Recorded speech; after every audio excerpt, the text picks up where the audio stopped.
So let's set this up now. So the beginning of the show, I mentioned there's different generations here right now. That's why we wanted to have you on for many different reasons, but that's one of them. Dustin, tell me if I'm wrong, or if you don't want to talk about it, that's fine. But you're about 29 years old, That's correct? correct.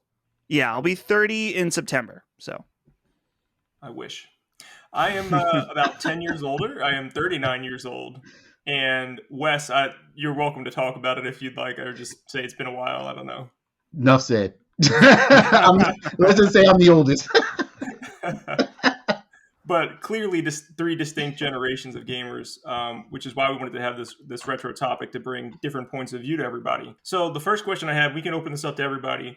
Dustin, let's start with you. Where do you go to get retro games from? Like, for example, garage sales, flea markets, conventions, pawn shops. What do you prefer the most of those places?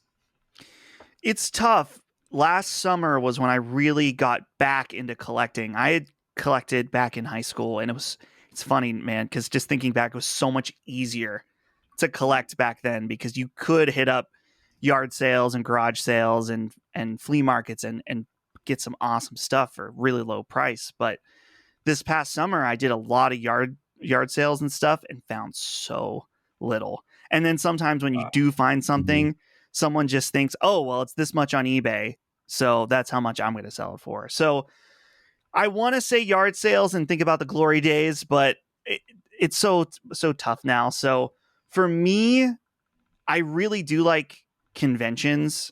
Overall, sometimes it depends. I've been to conventions where the prices are crazy, and then somewhere like particularly there's a convention in Ohio that was much smaller and at a lot more like hobbyists setting up booths and not trying to make a living. And that was awesome because the prices were super fair. I mean, they're still very expensive right now, but so conventions are great, doing a little wheeling and dealing. Maybe you're trying to cut a deal, buy some different stuff, which is always gives me a lot of anxiety because I just hate that confrontation, but it's like that's just part of the game now. So game stores, you got to find the right ones. Some of them, I've had a recent experience at a store in Pittsburgh where I picked out some stuff and I was like, these don't have prices on them. Oh, and no. then when I brought them, oh man. Now I still got some of them because he was fair, but it's bad form. It felt tacky, but so I don't know. I'm all over the place. And then of course, I mean, Mercari is a good site for games as well. Mercari and eBay here and there, but you got to be careful. Yeah, I think I looked at Macari a few different times, and I always see a bunch of fake stuff on there. So I'm always like hesitant. Yeah. Like I was like, this doesn't look right. I'm like, I'm not gonna pull the trigger on this right now. But no, the stores with the no price tags, like I am like, there's a good chance I'll walk in, see that, and just leave. And like, I'm not even gonna look around at anything or ask you about anything. Like, it's just a complete turn off. If you didn't know this, I'm sure you didn't know this.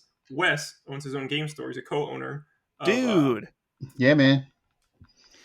So, man, I have a million questions about that.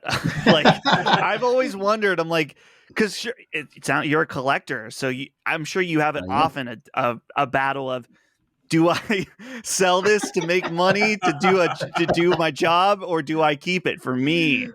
So that would be my problem. I'm sure it's every game store owner's problem. It's tough because anybody that knows me knows I just like to buy stuff just because. And you know, it's my store is called Level Up Entertainment. We're located down Atlantic City area in the Hamilton Mall, and it's myself. I'm part owner with other friends, so there's like 6 of us. So if something really good comes in, I'm not allowed to buy it. They're like, you know, let's see if we could sell it first to a customer before, you know, I dive into it. But it's with games, it's with comic books. If I see a really expensive comic book that I really want, that I need, I can't buy it right away. I have to, you know, which is fair, and I get that, but it's hard. I believe it, man. Yeah, it's hard.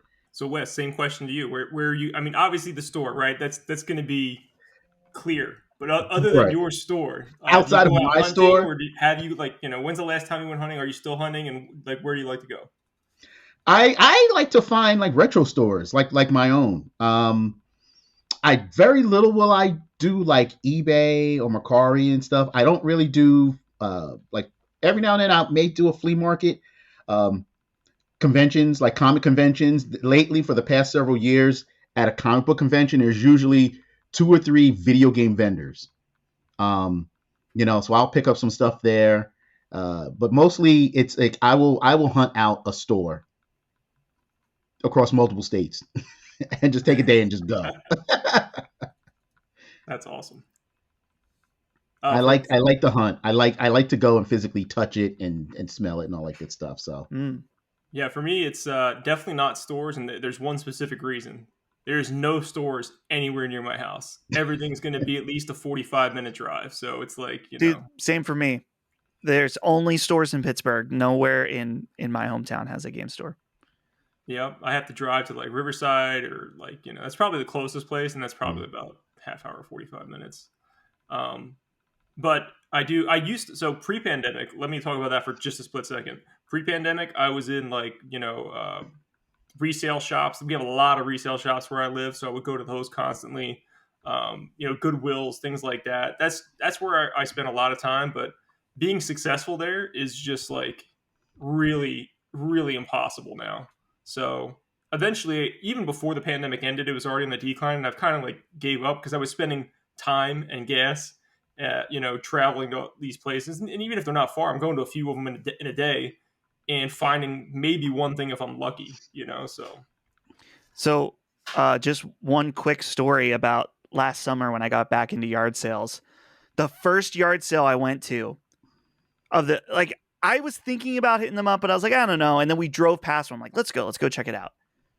In a box, there is probably about 15 PS1 games. And the guy wants them $1 a piece. Oh my God. And wow. There wasn't anything incredibly rare in there, but Final Fantasy VII was in there.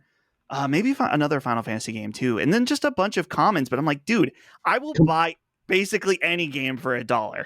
Were they complete?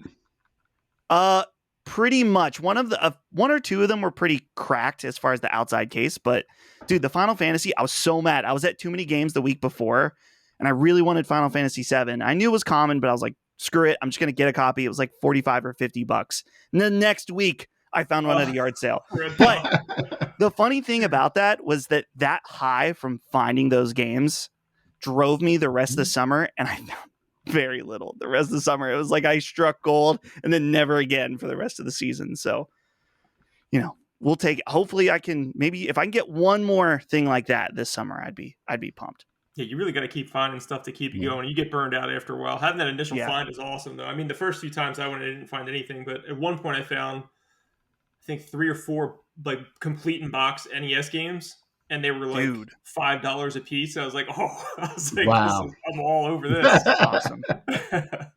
And that kept me going for like a while, but then it burned out so much after months and months. I was just like, dude, I'm finding nothing. This is killing me, dude. And it's tough because some people out there are aggressive. Now, I will get to the point where at a yard sale, I will be like, hey, do you have any games for sale?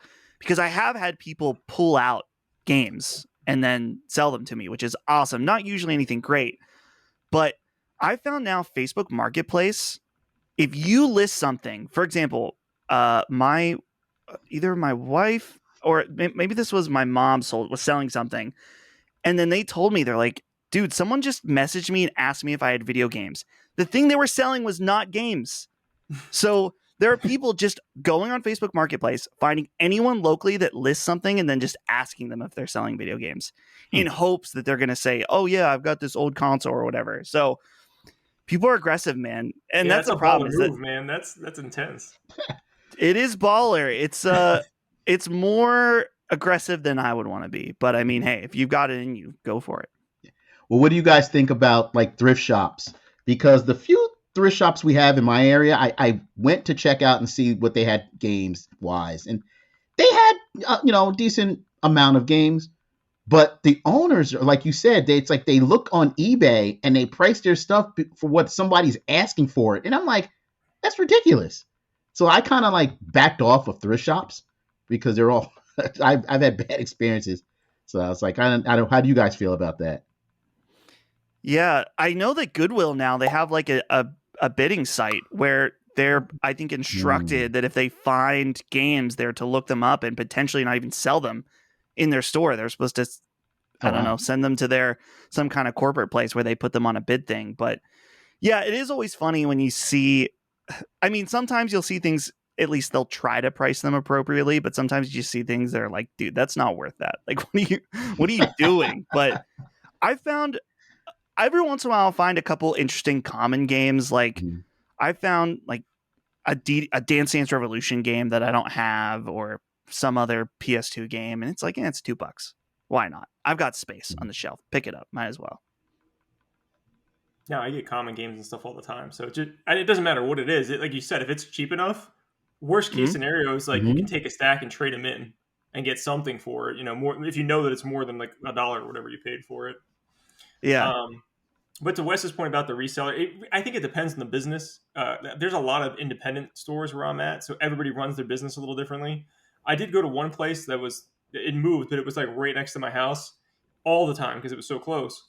And they had a Japan, obviously a Japan version, but it was like I think Rockman 2 and 3 or something like that. It was actually a Genesis versions, and I looked up the prices. They had them listed for 250 a pop, and I looked at the Mm. prices, and at that time they were going for about I think 275 or 300 a pop. So I was like, oh, I could buy these. And I don't have a Japanese console. I could probably make a profit. But then it's like, do I want to go through all that legwork to make like Mm. $50 or like? And I Right. was just like, I left it there.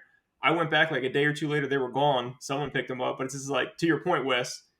If they were like $5, I would have bought those in 2 seconds, man. Like not Yeah. $250 though, but they are definitely looking up prices now. I want to ask Wes something real quick about a game, So, being a game store owner, because I've thought this before. Um, so there's obviously a huge movement in resellers that mhm. go in. They go to places like either Goodwills or pawn shops or something like that, and they're looking for something that they can go and flip. Some of them are egregious enough to go into game stores and find anything they can that they can, if if their margins are right, if they can make $10 or $15, then Mhm. they'll just buy that up. Does that bother you? Because I know for me, it's kind of frustrating. It's like, dude, that's the reason why these prices are that store owners have to stay up to eBay and price charting values, is because if you Mhm. don't, then some moron's going to come on and buy them all up and Yep. then flip it all. And it's like, dude, you can't even cut people a deal, or else someone's going to come in and take advantage. Yeah, as far as like we try to be really fair with our pricing, but it's interesting you say that because we get a lot of people who are uh, they are like they'll buy like lots or they'll buy storage containers and or there's a couple people that we've encountered recently that will they have a company where they go and they clean out houses and they Mm, and they find like a bunch of video games and they'll come in but they do their research and they're like, hey, I have this stuff, I kind of looked and I kind of know what it's worth. So when we get that scenario, I ask them, like, so how much are you looking for? They'll give me a right. number, and I'll if we could get close to it, we will. And we try to be fair in what we give. Like a guy came in with the Sonic Genesis bundle, complete in box. Nice. It was open once. Um, Nice. yeah, and I was like, wow. But yeah, it's people are more educated now. Right. They know what they have. Like I said, they will go and they'll buy like these cheap stuff and try to flip it real quick and Someone's killed it all. Sorry, I didn't mean to exactly, interrupt you, but exactly. you can just look up the price. So it's like. But well, we try at the end of the day, we try to be fair in what we give as well as what we sell for, because Mhm. we are business. We are Sure. here to make money. Yeah. Yeah, I have no problem with people. I mean, particularly a game store selling something and maybe even being slightly above market value online, because you have the luxury of it being retail, being able to see it, hold it, maybe the ability to return it if it doesn't work. Those are all things that are worth paying extra for. I just get frustrated with certain YouTubers that are just like buying cheap stuff up at conventions and like I just to sell, just to resell. It's like, I get it. That's just the way it works with economics and stuff like that. Supply and demand. But it's like also there are collectors that also would like to buy that. You know what I mean? Yeah. So Killing the market. maybe I'm wrong.